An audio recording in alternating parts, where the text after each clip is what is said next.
$12 o'clock came strong today. I like it. Yeah, you can give your, I know. So if you didn't hear last week, we're asking people, so really we were going to start today asking people to shift out of 10:30 to be able to attend 9 or 12 because we've had this crazy, really unprecedented growth at Epic in the summer. Never in our history, in the 7.5 years that we've been here, have we had the kind of growth that we've experienced the last 11 weeks, as of last week at least. And so we said it was coming, and a number of you made a shift today. So I think there's a big reward for those of you for whom it would be convenient to be here at 10:30. And the rest of you, I know you're here at 12 all the time if you wake up, right? Some of you are like, Ben, we need to keep growing because I need to get to that 1:30. Right now, all we have is 12 to offer you in terms of a late Sunday gathering, but we're thrilled that you are here. I want to give you a lot of things going on at Epic, but one date I want to give you is on September the 16th, we're going to kick off our big fall teaching series that we're calling Performer with this tagline, Living for Applause and Approval. I don't know about you, but like I'm good with having an annual performance review, but I feel like I'm having a performance review like every second of my life. Anybody else? Like, right, I'm trying to cross the street and the person gives me a look. I'm like, did I perform well or bad? Why are you looking at me like that? I was walking with my daughter, Kavita, full disclosure. By the way, you get things at 12 that 9 and 10:30 never get. So just know, like, this is just coming to my mind. I haven't even told my wife this. So I'm walking with my daughter, Kavita. I'm an on-the-go person. I just don't sit still. You probably can't imagine that. And so I have one person in my family who will walk with me for days, and it's our daughter, Kavita. We have great conversations. So we're walking last night. This woman about ran us over, at least in my mind. And Kavita's like, Dad, don't say that. She had her window down. I'm like, that's why I said it. I mean, what do you mean? What do you want to do? And I'm like, but then my daughter's calling me out. I'm like, wow, on the same walk. So we walked about an hour and 10 minutes. And on the walk back, I know that she's into kind of performing. She wants to be an actor or a singer.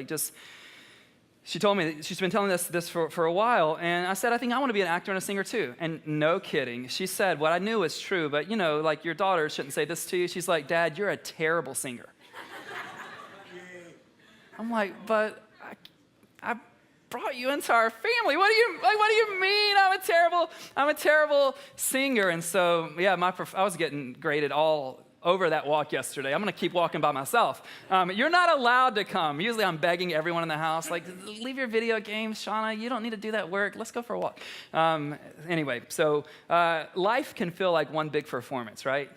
Right? How you look, how you did that work, what the team thought about you, what the guy thought about you, what the girl thought about you. And what if, though, we could be freed from having to seek everyone else's approval in this world? And so I believe God wants to bring some freedom to our community and to the lives of our friends as well. And here's why I'm talking about September 16th today. It's 4 weeks away, as you know, but there's a lot of us in Epic Church, yourself probably included if you're part of our church, where we think, there's a day out there someday, one day, that I'm going to invite my friends, neighbors, and coworkers to come to church with me. But what we've learned is one of the things we can help you out with occasionally is to build courage in you for your one day somewhere out there to become a specific day. And so September 16th is kind of what we're all going to rally around and say, hey, I'm not going to do it one day out there. I'm going to do it for this date. Every Sunday at Epic's great, but there are specific Sundays where we just try to build courage in our congregation, if you're new to the scene here at Epic, to say, hey, I know you've been thinking about that coworker. You knew you would want to get around to it one day, and we just want to kind of build some courage and say, let's go for it on this day. And so that day is September the 16th. We'd love for you to come. There's a few seats at noon. This is really fun to see noon getting so full. Thank you for making the shift. Today, though, we begin a different series called After This, and I'll tell you why that series. You're like, after what? Ben, what if I wasn't here for this? What is after this? Have you ever had something in your life that you pursued with all of your heart? Yeah. Anything? And you don't have to, especially if he or she is in the room and they don't know that you're pursuing them. Like they don't know that's why you're at church today. We don't have to raise our hands right now, but has there ever in your life been anything that you went after with everything that you have? Like just think about it. Has there been anything in your life It could be a job. It could be searching for the perfect school for your kids. It could be certainly a man or a woman. It could be moving to San Francisco. Have you ever had something where you were willing to put everything into it because it was that valuable to you? I had a thing like this happen in the summer of 2001. It was June of 2001, and my wife Shauna and I were working that summer at a camp in West Palm Beach, Florida. It's actually where Will and Bea are from. And Shauna and I at the time, this is really key, important detail to my story, we had been married for 6 months. So we knew everything, and I was a perfect husband. And at this camp, Shauna's job was to oversee all of the mission work that happened in the greater Palm Beach area during the daytime, and I was the camp pastor, so I would be doing, with 300 teenagers at night at Palm Beach Atlantic University, what I'm doing right now with you all. I would give the message at night. And we didn't get a lot of free time, true story, which is not so great when you've only been married 6 months. That's a whole different sermon, or a premarital counseling session, or whatever. But we did get free time one particular Tuesday afternoon in June, and I remember we went to the beach, because what else are you going to do when you're in West Palm? And so we went to the beach, great sunshine that day, we splashed around in the ocean, and then we played a little bit of volleyball, and it was great. And then we had to get back to camp, shower, get cleaned up, go to dinner, and I had to speak that night. But while I was getting ready that evening, I recognized and realized that my wedding ring wasn't on my ring finger. How long have we been married? 6 months, okay? We've been married 6 months, and I'm like, have we been married long enough for me to tell her the whole truth? Like, I don't know. Joke, guys, you should always tell the truth. Ladies, run away from the man who won't be straight with you, right? So I realized that I don't have my wedding ring on. I really want to stay married. We've only been married 6 months. She's a really gracious woman, but how's this going to go? And I just tell her the truth. Novel concept. And so I tell her the truth, but we can't go do anything about it. We have to go to dinner, and then I have to speak that night, and I'm sure I was really focused on the spiritual needs of those teenagers that night. I promise I'm focused on yours right now. But I knew the next day I'm going to go for it. And you need to know, if you don't know this about me, I'm an eternal optimist. Like, even if there's no rational reason to be optimistic, I have optimism. And so I thought, I'm going to go there, and I do. I go to the same spot based on I can remember. And remember, this is on the coastline of the Atlantic Ocean, okay? Surely I'll find my ring. And I decide, my first thought is this, true story, that I will find an older couple with a metal detector. Ladies, it wouldn't be you that had it, but the guy, he's going to have somebody's going to have a metal detector, and we're just going to walk up and down the coast until we find this thing. I get there, and I'm like, that's a terrible idea. Then I look out at the ocean, and I just surrender, to be honest. I'm like, if it fell off in the ocean yesterday, there's no way that my wedding ring is going to be found by me. It's been a long time since I was here yesterday. And then I remembered that we played volleyball, so I thought to myself, I'm going to go to the volleyball court. I know we rotated around, so I was standing in very different places, but our team was always on this side. So if I'm the side I was facing, like we're on this side, the net's here. And so I thought, here's what I will do. Ingenious idea, I think. I will start on the very back row from my far right. I will draw a square. I will dig in the sand, and then if I don't find it, I will draw the next square. So I'm doing it. I'm just drawing squares. That's a pretty good idea, right? I know you probably had something better, like, Ben, there's this amazing. I don't care. I'm 2001, okay? I do not have a cell phone. I know, you're like, it actually, that was a time where, so I'm just digging. I get to the end of that first row to the back, and then I go left to right on the second row, square, dig, all the way. I finish the second row. Then I go up to the third row, and I begin digging, and lo and behold, somewhere about the 7th or 8th square that I drew and started digging in, guess what I found? This guy right here. Now, some of you came in here today and you aren't sure if God exists, but now you are. And he heard the prayer of a newlywed who wanted to stay married and not have to go get another ring. Now, some of you are super skeptical and you think that I bought a different ring and haven't told you or Shauna the truth. It's absolutely the truth. She inscribed some things on there that I couldn't have just gone and got a ring. I guess I could have put those things on there myself, but I was willing, as I was writing this story a couple weeks ago for my introduction today, I literally had this moment. I was sitting at Phil's Coffee, Mission Bay, writing. I'm like, God, that's like the greatest miracle of my whole life. I mean, Jesus, then my wedding ring. I just started thinking about it. I hadn't thought about it in a long time as I was getting ready to tell the story. And I thought, oh my gosh, what are the chances that I'm at the ocean, on the Atlantic? Anyway, not the point. But I was willing to go after it with everything that I had. And here's what I want you to know about every one of us in this room. Every single one of us is after something.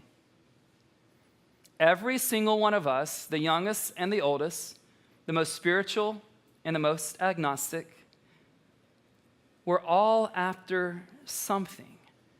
Every single one of us is after something. And if I could be honest, most of us are after some things, right? There are lots of things that I'm after and many things that you are after. It could be pleasure or wealth or success or pleasing people or protecting your children or romance or having the stock go public or beginning a company and getting the right kind of funding. It could be a million things, but every single one of us is after something. And what I want to ask you as we begin the After This series, really it's a play on words in two ways. First, what are we after? So I'm after this. I'm after this as my number one pursuit. But we're also playing on words in this way. We think it really matters when it comes to all of the things that you're after in life. We think it really matters what order those things are in. Because if we get something in the wrong place from where it actually should be, then it's going to dictate everything else about our lives. So we're after this, we're pursuing something, and we want to make sure that everything else in our life comes after the thing that should be most important. So that's what our aim is in this series. And the question I want to ask you is, what is it that you are really going after in life? What is it that you are really going after in life? And the reason I use this word really is because it won't help any of us to give the answer that we think is the right answer or should be the right answer, especially because we're in church, right? Like, so everybody knows Ben Jesus, of course. Like, what are you after?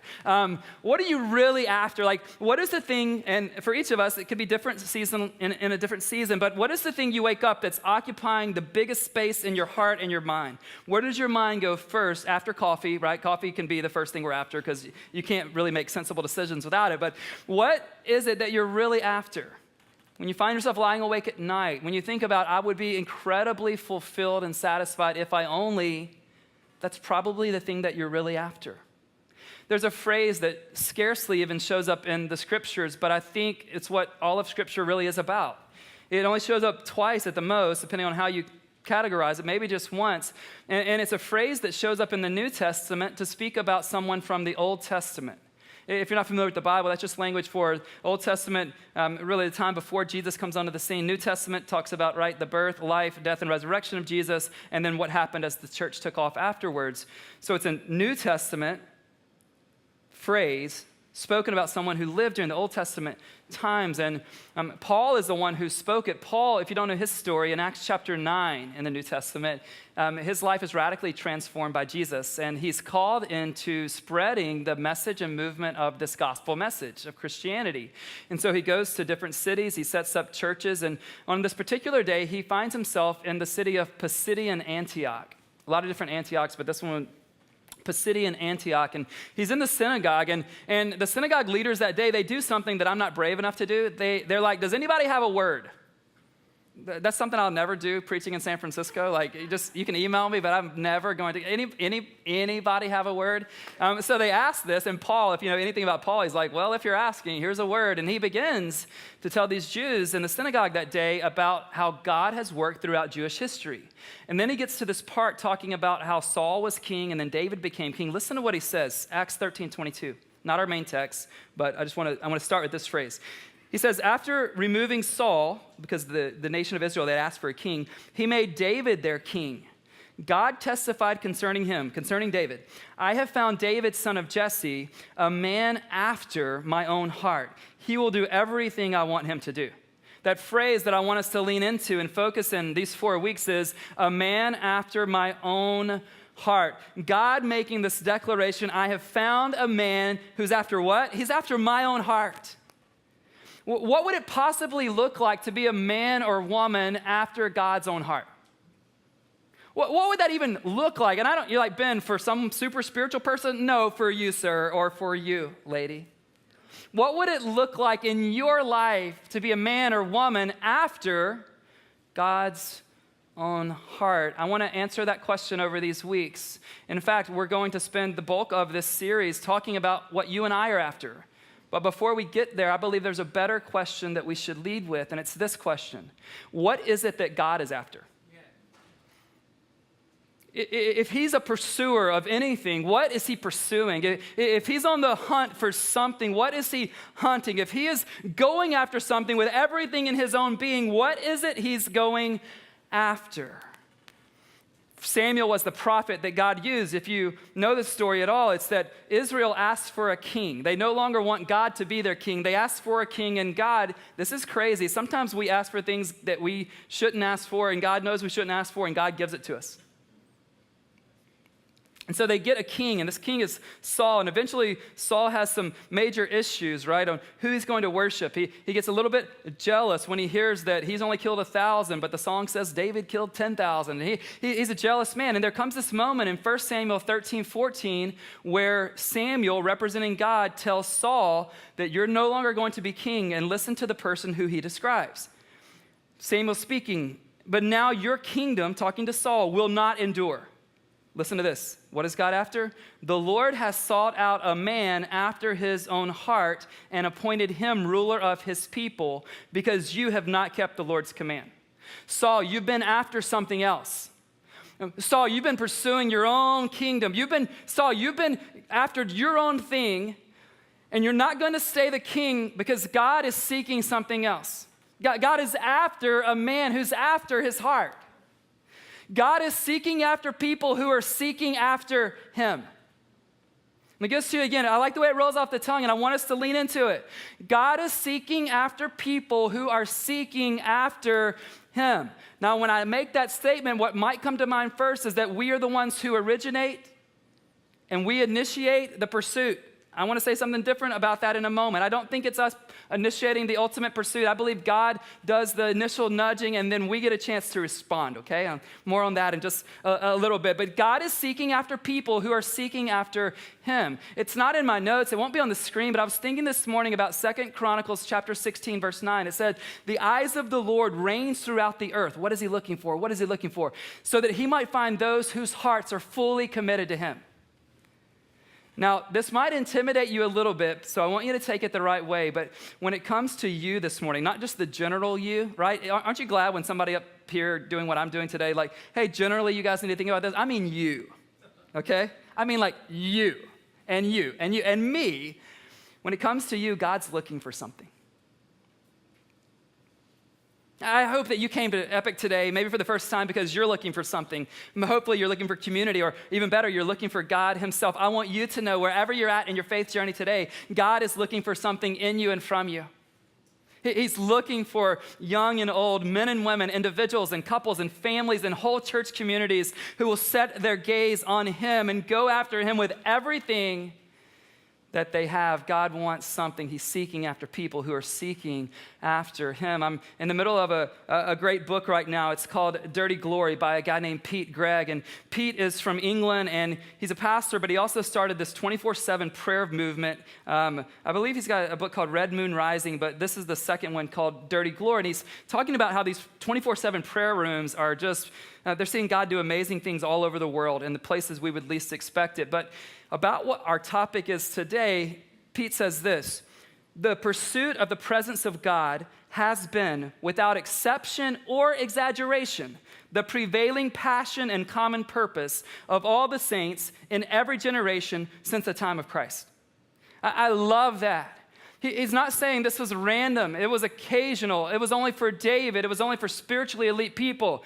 He's saying when it came to doing the will of God, when you look back 2,000 years of our spiritual heritage and the Christian history that exists, the people for whom God was most pleased to do the most in and through are the people who made the presence of God and the pursuit of that presence their prevailing passion and common purpose of their lives. He said this is for all saints in every single generation since the time of Jesus. Is it your prevailing passion? Is it mine? And again, this isn't about guilt and shame, but let's just use our imagination. What would it look like for your individual life, for the pursuit of God's presence to be your prevailing passion?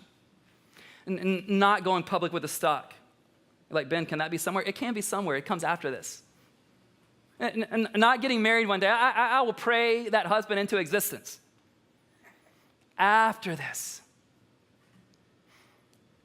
Growing this church big. I would love to see our church grow big, to reach more people for the right reasons. But oh my goodness, to me, that's got to come after this. What if we made in our families and in our relationships and in our church, what if we made the pursuit of the presence of God the prevailing passion of our lives? And again, let that word not bring you guilt and shame. Let it bring you excitement at the possibility of this could happen in my own life. Because I don't know about you, but we see other people's stories and we think that we have to live in the presence of God through a secondhand story, right? And I love when people go, I either love or I'm really intimidated when people are like, yeah, I was praying and God, the heavens broke open. And I'm like, man, that never happened to me. And I love hearing other people's story, but you know what I want? I want to experience the presence of God personally, right? There's this thing in theology called the priesthood of the believer, meaning you don't have to come to some man or like me or woman who's a priest or pastor or prophet or anything else. You get direct access to God. And it's been said that we have all of God that we want. A.W. Tozer, he wrote a book in 1949 called The Pursuit of God. This is my copy. And I could commend a lot of books to you in this series, but this would be the one I would go to. It's the one that's helped me, and I've read it over and over and over again. And some of you are really pumped because you're like, oh, that's awesome, Ben. That's a thin book. It is. It is. It is. I won't talk about how weighty the matter of the book is, but 121 pages, you're like, what's the type like? It's okay. You're going to be okay. You cannot have my copy, but I will help you get one if you need one. And two of the things that he has said I want to share with you now when it comes to where does this pursuit begin? He says this: we pursue God because and only because he has first put an urge within us that spurs us to that pursuit. So the reason we go after God isn't because we're like, I had a bright idea. He secondly says, the impulse to pursue God originates with God, but the outworking of that impulse is our following hard after him. In the Epic community, we use language like this all the time. In every endeavor, there's a part for God to play and a part for us to play. We're passionate about this, and we see it all throughout the scriptures. And so when it comes to the seeking hard after God, what is God's part? God's part is to put something in us that causes us to go after him. Our part is to go after him. I can remember a day long before I started living for Christ, just a day in my bedroom, maybe 4th or 5th or 6th grade, and I wrote it down on a sheet of paper, a little note, a sticky note, and I put it on my dresser, and I just said, there's got to be more to life than this. And looking, at the time, I didn't know what that could be, and I probably tried a lot of things. I'm not the only one, right? I'm assuming, and I'm not the only one. And I just wrote, there must be more to this life than this. And looking back, I go, God, that was you. That was you telling me, Ben, you can't be satisfied with something that can't satisfy you. It begins with God. Well, for our main text today, and don't be nervous. You're like, how long is this sermon going to be? For our main text today, I thought, what better than to hear from the man who was a man after God's own heart? And what better than to hear from David telling us what that passionate pursuit of his life looked like. So if you have a Bible or you've got the YouVersion app with all of our notes and text up there, Psalm 63. And I want to ask you to stand with me as I read verses 1 through 8. And again, as you hear David, this might be a little intense if you're like, Ben, I don't really do the spiritual thing. Know that what's available here and what his experience is, it's actually available for all of us. This isn't just, oh man, at some time in history, people could know God like this and pursue him. It's in our time in history. Guys, it's in our generation. Unless God's removed his presence for good, which he hasn't, then you and I still have an opportunity to live this out. So here's the man after God's own heart telling us what that looked like. He says, you, God, are my God. Earnestly I seek you. I thirst for you. My whole being longs for you in a dry and parched land where there is no water. I have seen you in the sanctuary and beheld your power and your glory. Because your love is better than life, my lips will glorify you. I will praise you as long as I live, and in your name I will lift up my hands. I will be fully satisfied as with the richest of foods. With singing lips, my mouth will praise you. On my bed, I remember you. I think of you through the watches of the night.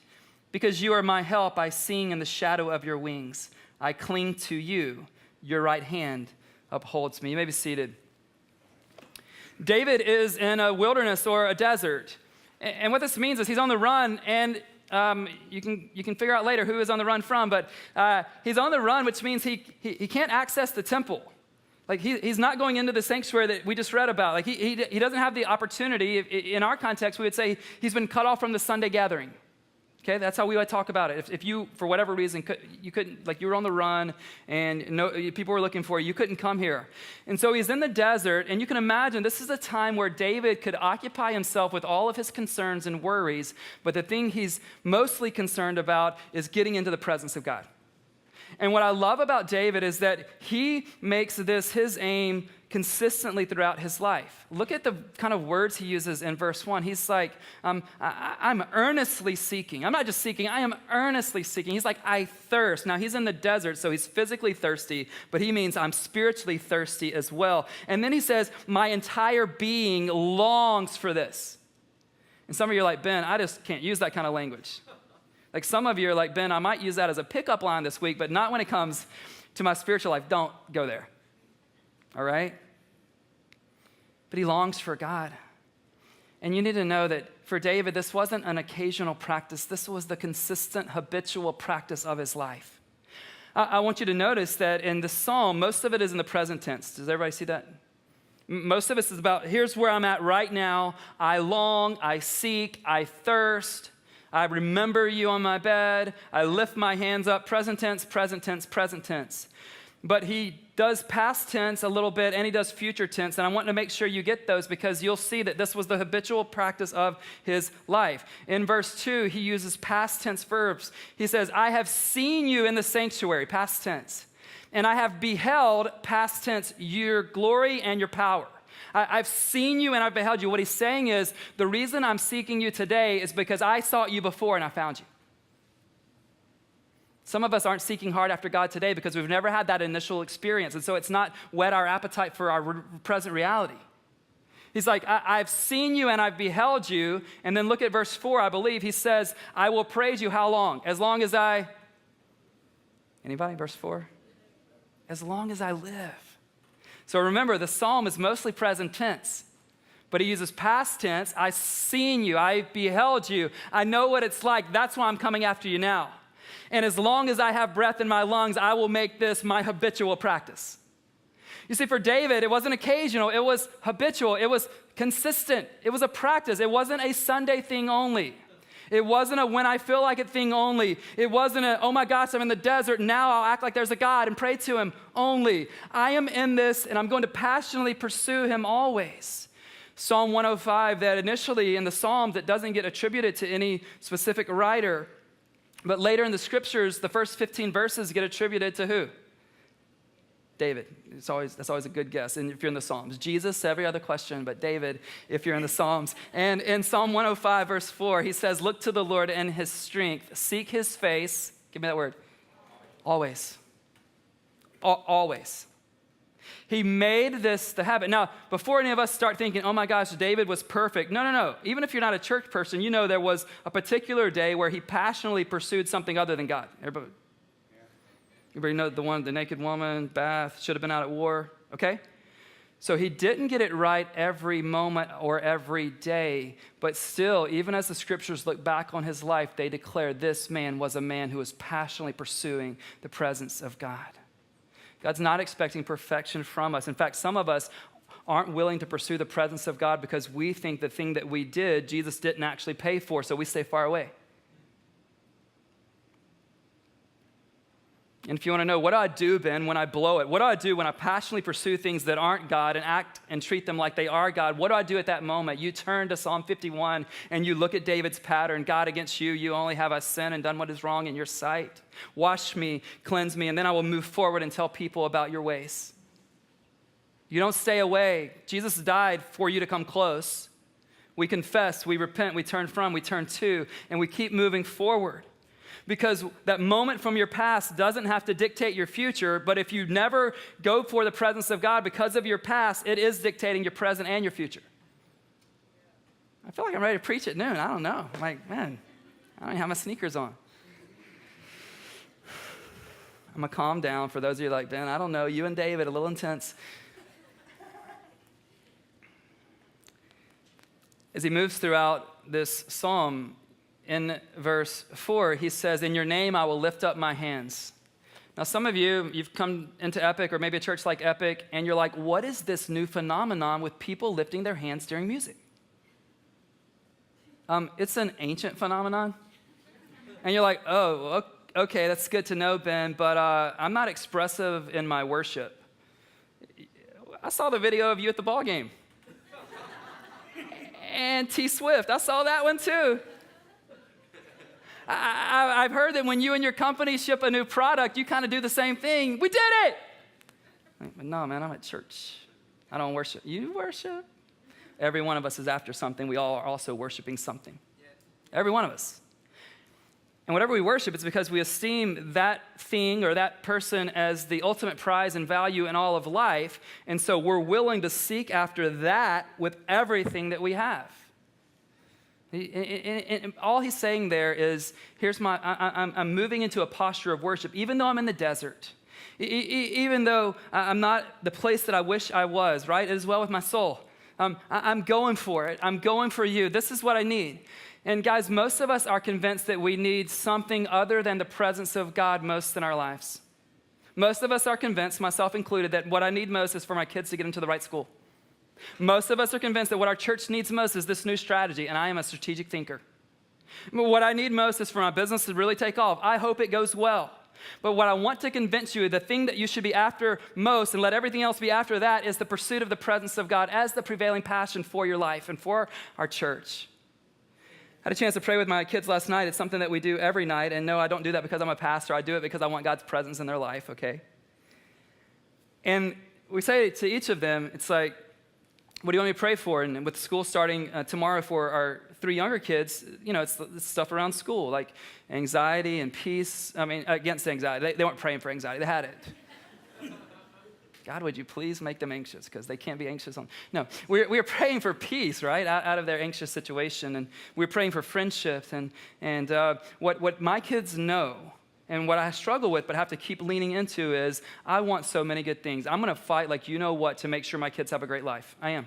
I'm going to fight like you know what to make sure they get into the right colleges. I'm going to ask you who came from the great colleges that I didn't to write a letter on their behalf. Just know that's coming, all right? We're 4 years away. We're going to get there. I'll do whatever I can. But I will tell them, because I honestly believe what I want most for them and what I want most for you and what I want most for me. I believe the presence of God will be the greatest distinction you can have over your life. The presence of God will do for you what a university degree from Stanford will never do. The presence of God will do for you what $50 million in funding will not do for you this week. The presence of God will do for you what no amazingly beautiful woman or this incredibly strong and handsome man can do for you. And what I want to do right now is just step away from some spiritual thought for a moment. And some of you are like, Ben, yes. Like, give us something besides the spiritual stuff. 2 things I want to say if that's what you're asking for. Number 1, this is a church. Number 2, let me just give you a logical question. Just logic. Let's not even go spiritual for this moment. I think God uses logic. Can the thing you're asking to do everything for you actually do what you're asking it to do? If so, give your life to it. Just logic here. Can he or she do what you're asking them to do? Can that success margin or level do what you're asking it to do? For me, if I'm in the wrong zone on today's topic, Ben, if you have 1,000 people at Epic one day, will that be satisfying for everything you need? 2,000, right? Ben, if your kids get into this college and you actually don't have to start driving Uber and Lyft to pay for the college, will that be sufficient for you? Can it do what you're asking it to do? Could it be possible that you're asking a job or a man or a woman or wealth or anything else to hold the weight of being your God, something they are incapable of doing even if they're the very best? Can it do what you're asking it to do? In verse 5, he says, I will be fully satisfied as with the richest of foods. David's imagining being at the very best and most incredible banquet or feast and having the best delicacies offered and going, this is what your presence is like. I have everything I need when I'm here, and I'm overwhelmed that this would be set before me. Here's what's true for all of us. All of us are willing to seek earnestly after what we believe will fully satisfy us. All of us are willing to seek earnestly after whatever we believe will fully satisfy us. It reminds me of what St. Augustine said in his work, Confessions. You have made us, he said to God, for yourself, and our hearts are restless until they can find rest in you. A prayer I'm going to pray for you before we leave today that won't make you really happy with me perhaps is that God will make you restless until you realize that the thing you should be after most is him. You're like, did you say miserable? No, don't put that on Twitter. I didn't say miserable. I said restless. And here's why it's a gift to you and I when God allows us to be restless, when we set our hearts on anything else. Because if he allowed us to be satisfied with something less than himself, we would miss everything. We'd miss it all. As David goes on, he says, on my bed, I remember you through the watches of the night. In verse 8, he says, I cling to you. Your right hand upholds me. You know what he's saying there? He's saying, God, I'm not going to let go of you, and I'm confident you won't let go of me. I'm clinging to you. And that literal word is to follow hard after, or allow no space between you and whoever it is you say you're clinging to. And then he's like, and God, you've got me. I've got you, and you've got me. Now, why don't we seek God like David did, or the 4 or 5 of you who do this perfectly? Why, the rest of us, why don't we seek God like David did? I think a few reasons. One, I think we don't believe about God what David believed about God. Number 2, I think we just haven't ever experienced God's presence in this way, so we can't really talk about it. It's like if I go to a restaurant and I come back and tell you it's amazing, like you can't really talk about how amazing it is till you try it, right? And you'll doubt whether or not it's true. Case in point, how many of you have had your lives changed by the special breakfast sandwich at Devil's Teeth Bakery? Anybody? Just hands high. All right? Yep, keep them high. For the rest of you, now you have to decide if you're going to believe us. 40th and Noriega, I think, somewhere like that. It's just, you're like, some of you, this is, again, you'll see the analogy, just some of you are like, oh, how good can a breakfast sandwich be? Go try it. Go try it. You're like, I don't do gluten. Well, you will. You will. Manny, I'm trying not to hurt you. I know we got to keep you healed up over here. But it's the same thing. Some of us, it's not that we wouldn't want that experience with a God. We just don't know about that because we've never had it. And what David, he also authored Psalm 34, and in verse 8, he said, just taste and see that the Lord is good. You don't have to believe me about the breakfast sandwich, but drive out near the ocean. He's going, taste and see. If you get in on this, then you'll understand why I'm longing and thirsting and earnestly seeking it. You'll understand that even though I'm going to be the king, it's not enough for me to be the king. I need something better than kingship. So he presses on with his life, and I think sometimes we don't seek God like he did because we aren't sure we're going to find him in the end.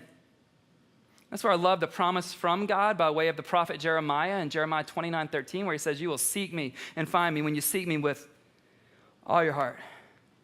Not casually, not occasionally. I'm not looking for one of your 168 hours on a Sunday. That won't be enough.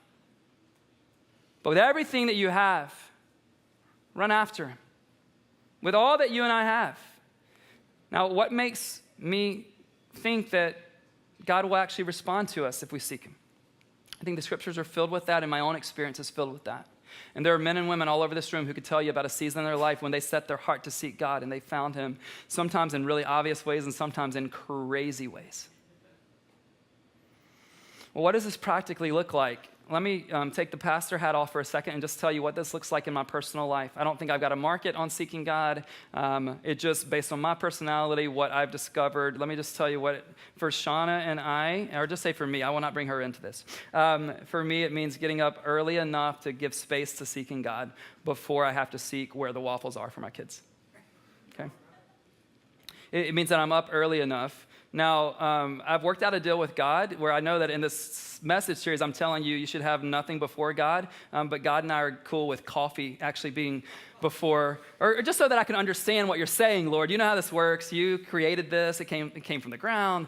And so if I get some, I can hear you better. Otherwise, I won't hear you at all. So start with coffee. That's okay. And then I just sit in silence for a bit. And in fact, it's a little bit humorous. Shauna and I light a candle. She's got her chair. I've got mine. But we know at some time we're going to want to get our journals out, which requires us to turn the lamp on, and we're just always wondering who's going to go first. Like, I don't want to mess up her thing with God. You know what I mean? Like, lights mess up everything, right? But eventually we do that, and I'm getting into the scriptures. I'm also noticing, where is my heart wanting to run after something else, right? I've got these hires to make at Epic Church. I want to just get consumed with that. Those kind of things. What am I nervous about with my kids? What am I trying to lead them in? And am I pointing them in a direction that God wants for them? And then throughout the day, just going, hey, if I were seeking God, how would I make this decision? And then seek God before making the decision. Just a little over a week ago, I had a strategy meeting with Will and Lindsay, and we were talking about what we're going to do for this fall, because we've seen just an influx of hundreds of new people this summer. And I went right into strategy mode. And you need to know, I love strategy mode. We could do this. Here's the whiteboard. Because it's not a strategy if it's not on the whiteboard. So we could do this, guys, and we could do that. And then as I thought about it that night, literally, I'm about to go to sleep, and I sent the two of them an email just apologizing for not seeking God first. It wasn't that the wisdom I thought we came up with was bad. I just want to get this right in my life. So I just want to confess that. But that's what it looked like. To go, God, I don't just want what the book says to do. I don't just want to do what we've done in the past in these moments at Epic. I don't even want to do what I think is a brilliant idea. God, I want to do what you want to do. What would it look like for you and I to seek God? And today, I want to pray that God would begin to stir this up in us. Let's not get consumed with how far we are from having the pursuit of God be the prevailing passion of our lives. Let's just start making a step. For some of you, that step is, here's all you need to do today. God, I don't desire you in this way, but I want to desire you. Let's just start there. Others of you, it's going back and remembering, I've seen you, I've beheld you. Others of you are in a hard time singing It Is Well with my soul. And you're thinking, okay, God, I want to resolve like David did. I'm going to praise you as long as I live, even if I don't get the job, even if I never get the marriage, even if we never see success as a company, whatever the case may be. God, I want you. I want you. And I believe what we'll find is God being faithful. So I want to pray that, but I also want to let you know we're going to celebrate communion in this response time. After I pray, there will be a station here and then one on the ground and then about 2/3 of the way back on that side, where if you're a Christian, we're just going to come to the table and say, Jesus, we're taking your body, the bread that represents your body, as we dip it into the cup representing the forgiveness of sins that Jesus paid for us. I want you to think about this today. If you aren't sure if God's going to give you his presence when you seek him with all of your heart, I want to remind you that God has already given you what was most costly to him and most valuable to you. Paul said it this way in that great chapter of Romans 8, verse 32. It says, he who did not spare his own son, but gave him up for us all, how will he not also, along with him, graciously give us all things? I don't think his presence will be kept out of all things. He's wanting to be sought after. And he's looking for men and women, and maybe even an entire church community that makes the pursuit of the presence of God their prevailing passion. Let me pray for you. God, I thank you that your Spirit is alive and it is empowering us in this moment. And I pray that it would sink the truths of today deep into us. God, all over this room, we're maybe at different places, and so we need you to meet us where we are. God, some just need to go, God, help me to desire this. Others need to say, God, I forgot. God, some of us need to go, God, I've made this other thing my number one prevailing passion, and I need to go, that can't do for me what I'm asking it to do, so let me make you and your presence and your favor for my life what I'm after most. God, could we become like David? Could we become men and women after your own heart? God, as you look into our hearts this morning, find us faithful to be who you've called us to be, to go after what you've called us to go after. God, would you help us know that what we read today, it's not just for superstars like David, it's for every person. God, I want a lot of things in this season. I assume I'm not alone. As kids go back to school tomorrow, as friends have health issues, as friends are starting new jobs, God, I want so much good. God, I want my kids to find friendships. God, I want our church to have the right strategy and staff team moving forward.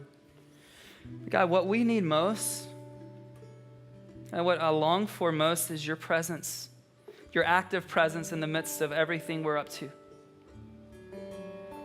God, keep spurring us on. Even when we feel like we haven't got to where we need to be, God, would you press us on, God, to seek you with all of our hearts that we might find you waiting?